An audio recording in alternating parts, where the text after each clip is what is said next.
Hello there, my name's Steve, and welcome back to the Go Football podcast. So, this is a podcast that talks all about grassroots football, whether you are a player, parent, coach, referee, just got love for the game, sit tight, you are in the right place. So, this week we're going to be talking about something quite controversial. You hear this all the time from coaches, from parents, from players. So, we are going to be talking about using ringers and playing kids in the wrong age groups, and also entering the incorrect league just to win it. So let's cue the whistle. Let's get into it. So a big welcome back. So on the podcast this week, like I've just explained, we're going to be talking about those ringers, those age cheaters, and also those division manipulations, where we're trying to enter the wrong leagues as well. So let's just make it clear what we're talking about before we get the episode fully started. Who is which one of these? Now, we've got the ringers. They are players. Sometimes they aren't registered. They suddenly appear for big games. I'll tell you where they appear a lot. They always seem to appear tournament season, don't they, as well? And that's because everyone in the local areas, you know all the teams that play in your local areas. You pick a tournament that suits your team, and then all of a sudden you see a player that's playing like maybe an academy player or someone like that, all of a sudden just turns up to play one of those as well. So that's what we mean by the ringers. Now, age cheating, this comes up a lot too. And this comes up now for any coach as well, especially like a brand new coach. If there is no team sheet, don't play the game, or just say we're going to play it as a friendly and just report it. That would always be the best thing. Now, I know we're talking about kids football. I know we're talking about just letting kids play, and I'm all for that. I really, really am. But if you suspect that someone's not in there, or you don't know the team, and all of a sudden you've got an 8-year-old that all of a sudden is like 6 foot tall, maybe just ask to see their team sheet. Now, I think I might mention this before. So when I had an under-8s team, I had 2 8-year-olds that were the same height as me. And they used to get questioned every single game that we ever went to. And amazingly, they were really, really good players too. So again, everyone used to completely question them all the time. So sometimes it can happen, but just having that team sheet just makes sure of it. So that's what we mean by the age cheating. This is where we've got players that are maybe 16 playing an under 14s game, or definitely playing down in age groups to get themselves a bit of an advantage. And I'm not talking about the ones where they're allowed to play down. There are some situations where players can play down, but not many. Talking about players that shouldn't be. There's no reason for them to be playing down. They should be playing in their own age group. And also, we're going to talk about league manipulation. So this is where you know the ability of your team. And I've had this before where teams have all of a sudden gone from playing the top division to playing the bottom division the season after, just manipulating it, really. I think it's a little bit misleading for players. And also, we'll talk about what that team gets out of doing it, but also what the other teams around can sometimes feel and has the effect on, really.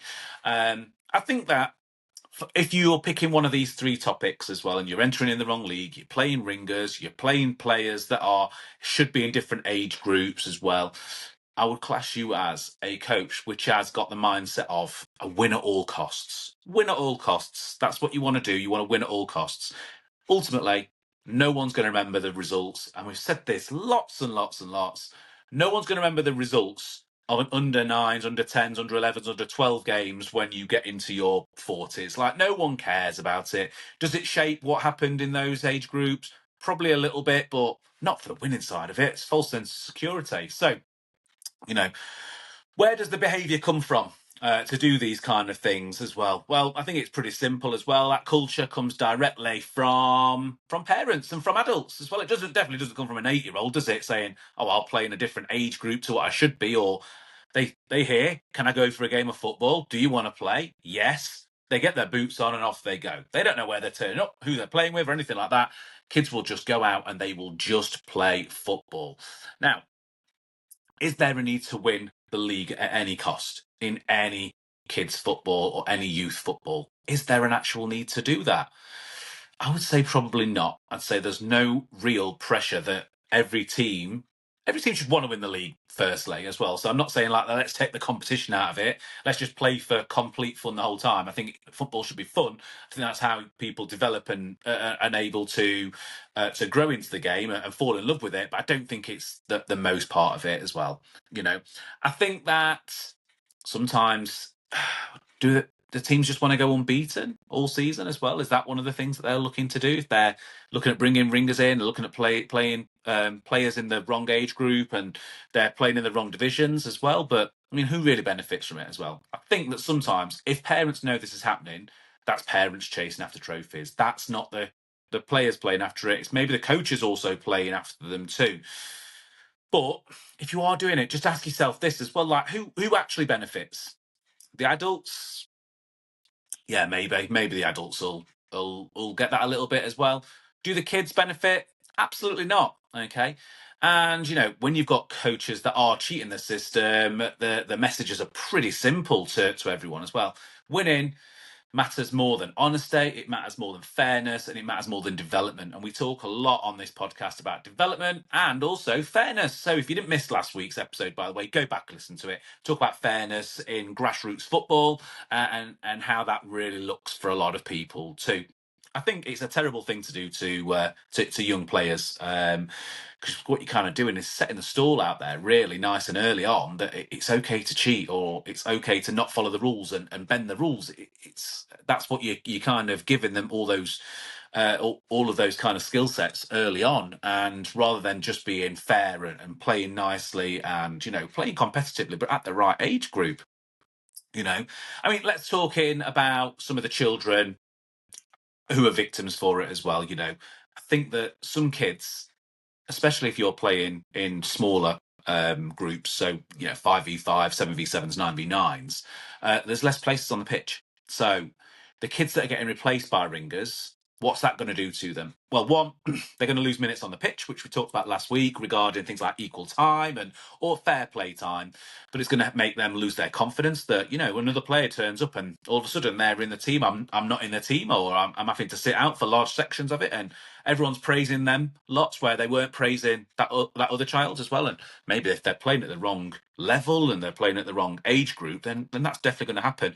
I mean, I am unbeaten against the under-8s that I coach on a Monday night. Like, none of them have scored past me. I don't think I've had any Megs past me too. But look, it's the age group changes, isn't it, as well? To be fair, some of them probably have megged me a few times as well. I feel like sometimes I stand on the pitch, and when they're not listening to me, I'm sure they just look to see if my legs are open to just put the ball through my feet. I'm pretty certain that does happen. But the point is, like, look, if you've got people playing in the different age groups, there's probably going to be one outcome to that, and it's not always going to be a positive one, really. But I mean, also, if you have got one player that comes on and they absolutely dominate their game and they run the game for it, and they're at the wrong age group, what does that do for long-term development of your players? I mean, if everyone relies on that one player, and trust me, look, I support a football team that has, on more than a handful of occasions, have relied on one of our strikers to get us out of trouble. I'm talking about professional, by the way. I'm talking about the football team that I actually support from Sheffield. I mean, there's only really two teams in Sheffield, isn't there, as well? Sheffield FC and Sheffield United. So, but lots of times where we've just relied on one player to score or defend. I mean, when we had Henderson there, relied on him to stop everything going in the goal, didn't we? So, sometimes you get that. But if you've got a player that's been really dominant on the pitch, then the rest of the players aren't really developing at the right time, because all they're thinking is like, let me just get the ball to them and we'll be kind of safe, or we'll get something out of this as well, or we'll be able to progress up the pitch, or we'll win corners and we'll score goals and all the rest of it as well. So yeah, I don't think that there's really a winner in it from there, especially bringing players in that are, let's say, ringers, really. I mean, sometimes you can put the ringers and the players playing in the wrong age groups, you can put them all into one, really, can't you, I suppose, because of the dominance that they can give into a game. But yeah, kids in the wrong divisions as well. I mean, if you've got a strong team and you place yourself in a weak league on purpose, you're horrible. Like, you're really, really bad. I mean, look, I've seen results and I've been on the wrong end of this too, where, well, I suppose in some ways I've had some games before where we've had heavy defeats. I'm talking double figure to nil defeats as well in some of the teams. But I mean, the reason why I had that one is that out of season, we were arranging a couple of friendlies, and we had two teams, one that played in a higher division, one that played in a lower division, which was a development, and I was looking after the development team. And there was another club that just did exactly the same. They had a development team, and they had a team that played in the top league, same as us. And we just accidentally, don't know quite know how it happened as well. We realised within about 5 minutes of the game, that I'd actually booked a game against their top team, and they thought that we were the top team. I thought they were the development team, and after 5 minutes, and it's like 3-0 up after 5 minutes, you kind of notice that it's going to be a bit of a walkover and stuff like that. But full credit, actually, to that team. I'll tell you who that team was. That was a team over in Hinkley girls as well. So the coach, I can't remember his name. He was actually really nice about it. He realised straight away and started giving some of his players and the girls that were coming on the pitch as well, giving them different missions to do within the game, see if they could do that, playing from the back and all sorts as well. He was actually really good about it, and that was quite supportive too. I think they still trumped us like 10-0 or something daft like that. But sometimes I suppose that it does happen. But I think if you pick purposely as a coach, I've seen coaches do this, and I think I'm not quite sure how they ever get away with it, but they pick themselves and they go, we'll go in the bottom league, or we'll go second to bottom league, knowing full well that they'll probably finish mid-table at one of the leagues further up from it. But playing one of these lower leagues as well, they're going to win almost double figures. It's going to make them look like they really have been more dominant in there. It makes them look like they're probably better coaches than what they are, and that they're developing players really quick because they'll call themselves something development, knowing full well that all of their players have probably been playing for like 6 or 7 years at the top level. Yeah, they might have had one player that's a development player that's in there that gets 10 minutes at the end of the game. If they're one of those kind of coaches, they probably do that. But, I think that what does it give the team? Look, if you're winning 12-0, you ain't learning anything. I don't think you learn anything. If you're winning 18-0 a game, by the way, I have been on the end of an 18-0 loss before. And that was another game where just the wrong teams just kind of turned up. I think it was a cup game, actually. Just ended up playing the team that won the top league, and we finished very close to the bottom of the development team, which is fine. But yeah, we probably got more out of the game losing than they did by winning as well. And actually, that was the same game that there was a few of the girls that didn't score came off the pitch crying from the other team. Our girls all came off with like smiles on their faces, and they were all happy. And even at the end, they were still like, when am I going back on? When am I going back on? When am I going back on?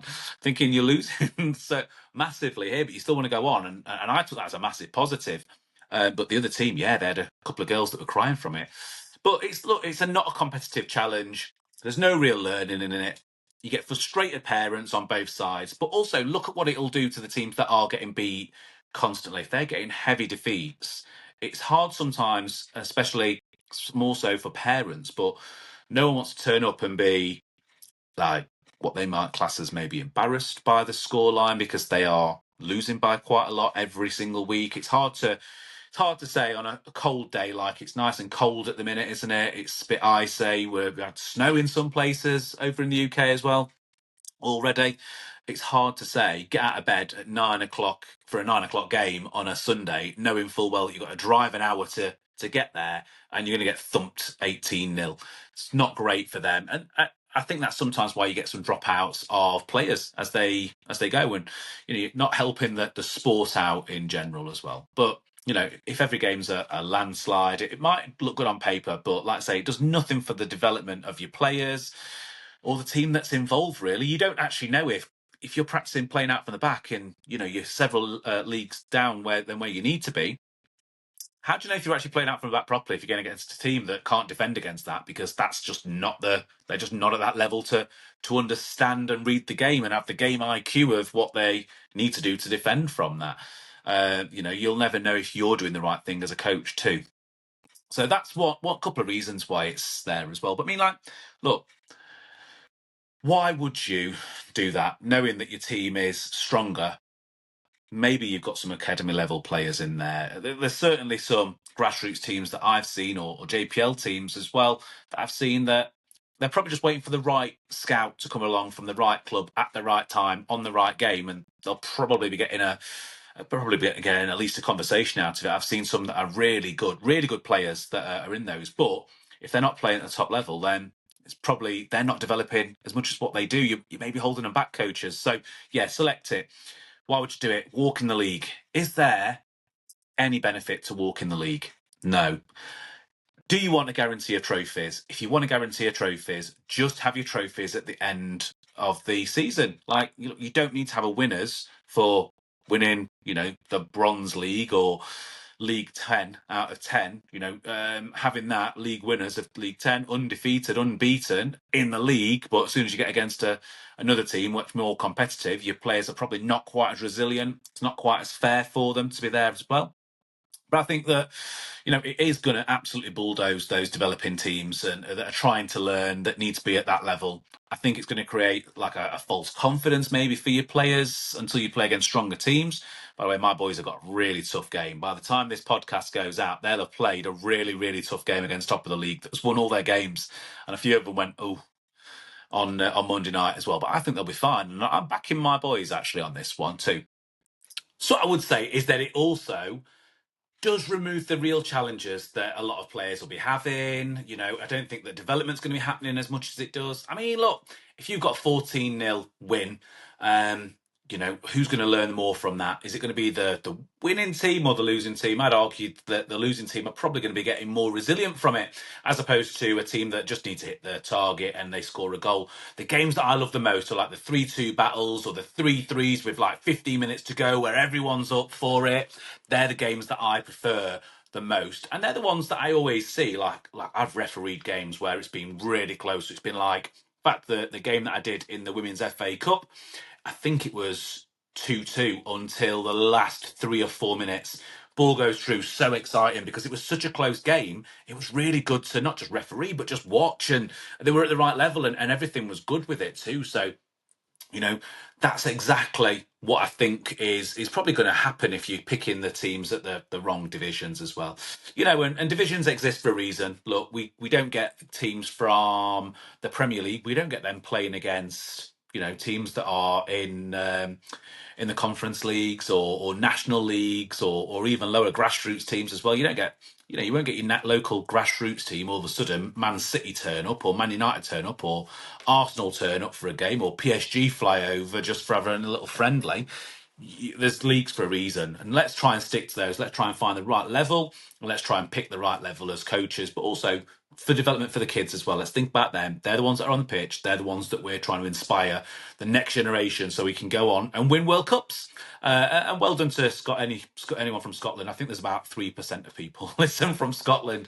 But for everyone that is in Scotland, that is listening, big well done to getting through to the World Cup as well. We'll see you over in the North America.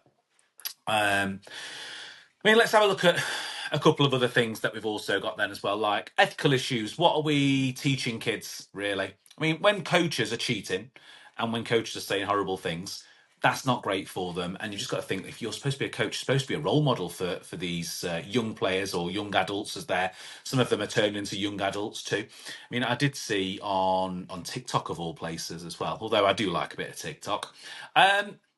One coach saying to his players, just elbow him, get him out of the way, just give him a good elbow, he'll never come back to you. And the other coach was like, whoa, what you saying there? You're supposed to be a coach. Stop saying those kind of things. Why are you trying to encourage people to hurt each other?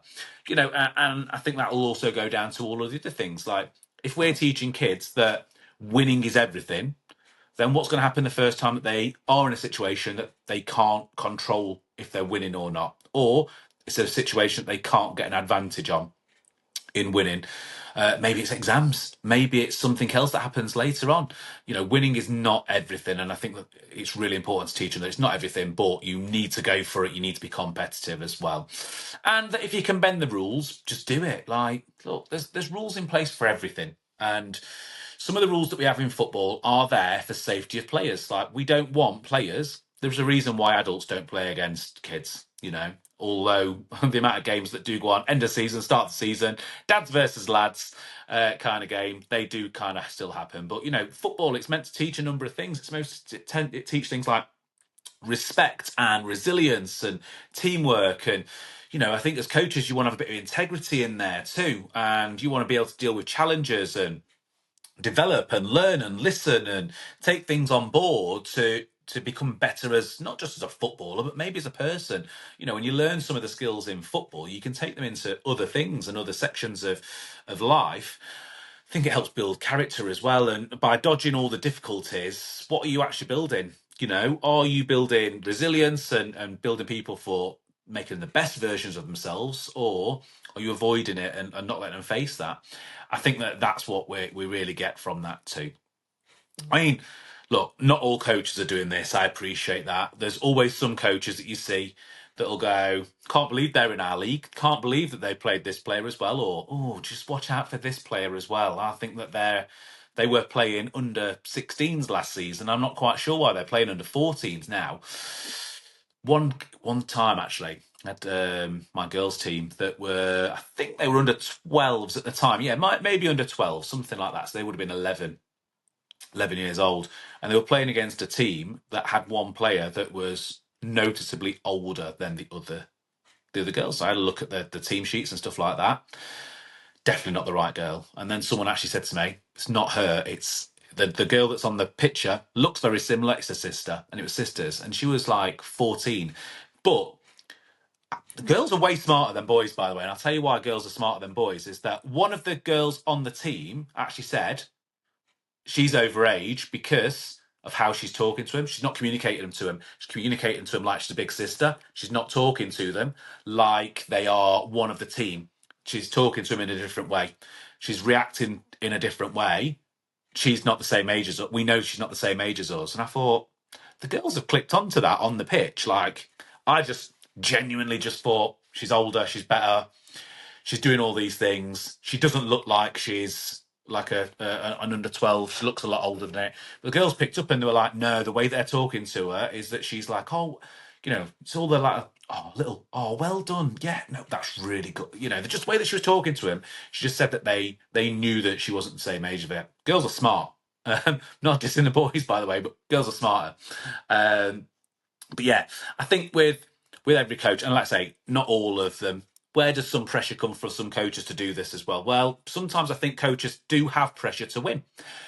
Where does that pressure come from? Definitely doesn't always come from the players. Sometimes it'll come from parents. Sometimes it'll come from the club itself, wanting to have teams that are winning because they want to be seen as like a premier club in the area. Maybe they want to keep on boasting because maybe it has more draw on some other players coming in at other age groups, or maybe they're able to get the youngest age groups in to sort of like maybe get them started so that when the teams go through the age groups, they had just a massive influx and they're not as having to recruit quite as many times as well. So yeah, maybe some pressure comes in from parents, like say the club itself, and maybe to maintain a bit of reputation, or maybe that some coaches just want to go on there because you do get some coaches. I've got some coach friends that I talk to that we've played in the same league, and we've both been development teams as well, and we've both had the jokes before as well of like, oh, this is going to be a game where it's just going to be like tennis, kicking it from one end to another. And we're all right with that. Listen, if 5 or 6 of them take a couple of touches, then we're going to count that as a win for us, and I like that. So maybe it comes from a bit of reputation from some of the coaches. Maybe they've had a really good team before with maybe an under 15s, maybe under 16s team. Maybe that child's then left football, gone on, or turned into an over 18s and a different team, or moved around, or whatever's happened. And maybe all of a sudden they've gone with their brother or sister's team that's younger, and they were like, yeah, we used to win the league all the time. And then all of a sudden they've got a team that are maybe not winning everything. And, maybe they've got that little bit of reputation of like, oh, I used to win everything with my other team. Now I don't win it. Maybe that's another pressure that some coaches get that's maybe not been really considered. I think, maybe some coaches think that they will look a little bit better if their teams are dominating and playing really well. Most of the time, I don't even coach whilst players are playing on the pitch. I want them to make their own decisions and coach off the pitch instead, and coach in dead ball time rather than in live situations where I think they can do it. Out of possession, I coach as well, but also I want them to make their own decisions. So, not worrying too much about that. But yeah, I think that sometimes some coaches will also think that maybe they're a better coach if they're winning trophies, medals, and maybe they can put social media posts out and things like that.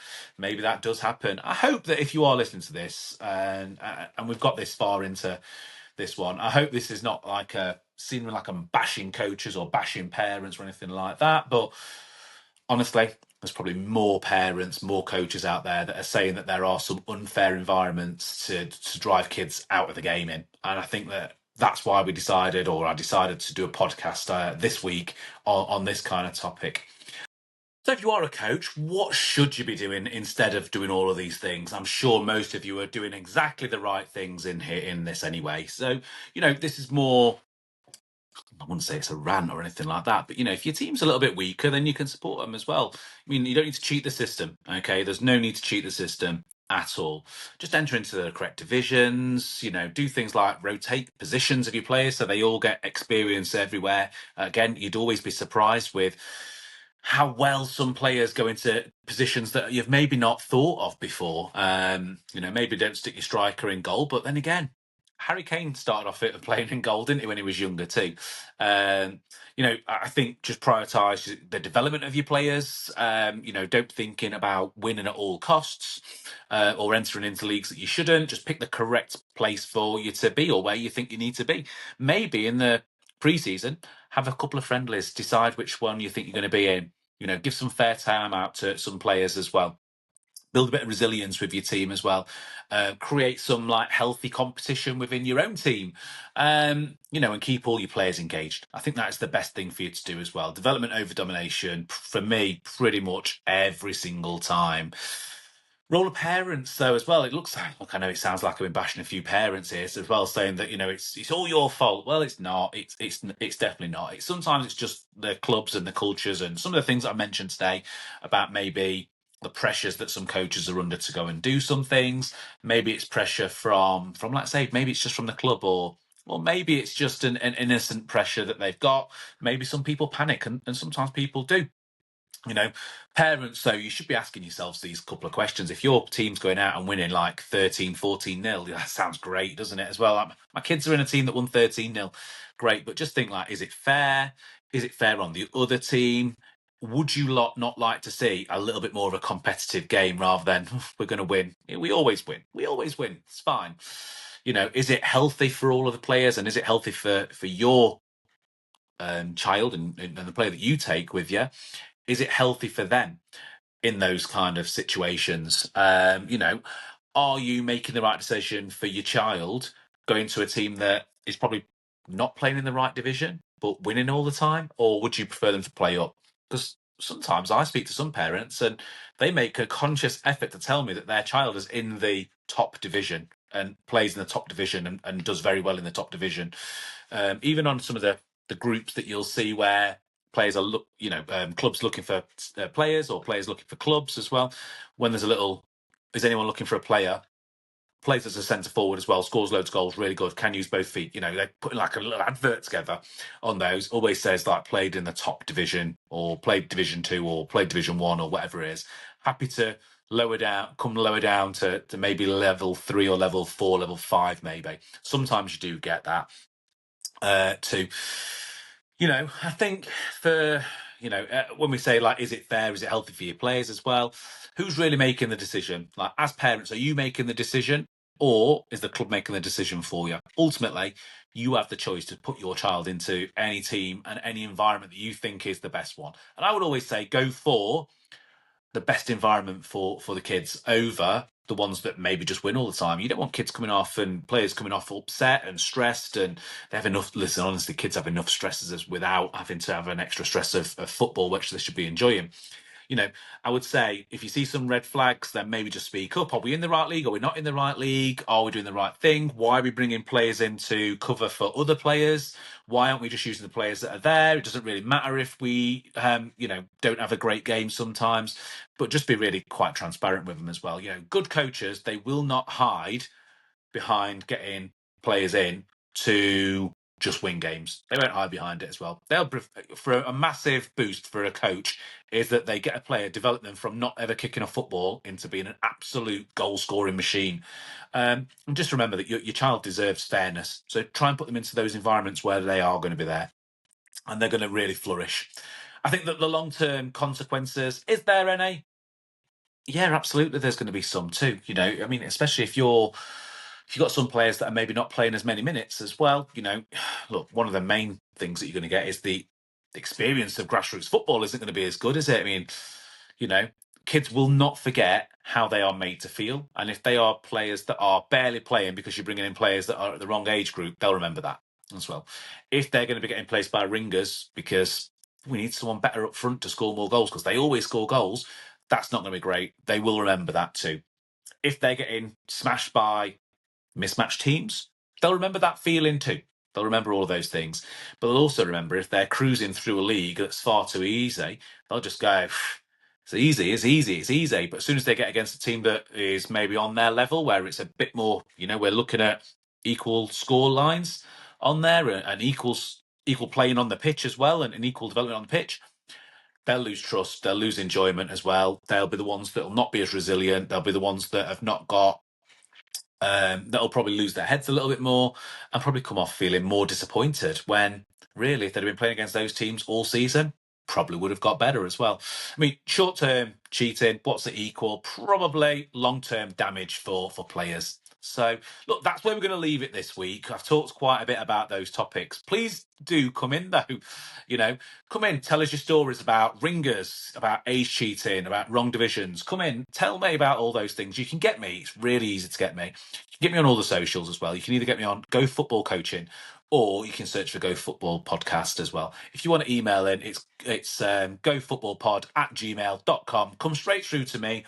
I answer it and I'll reply to you, or I'll bring up your points on some of these too. So you can always do that as well.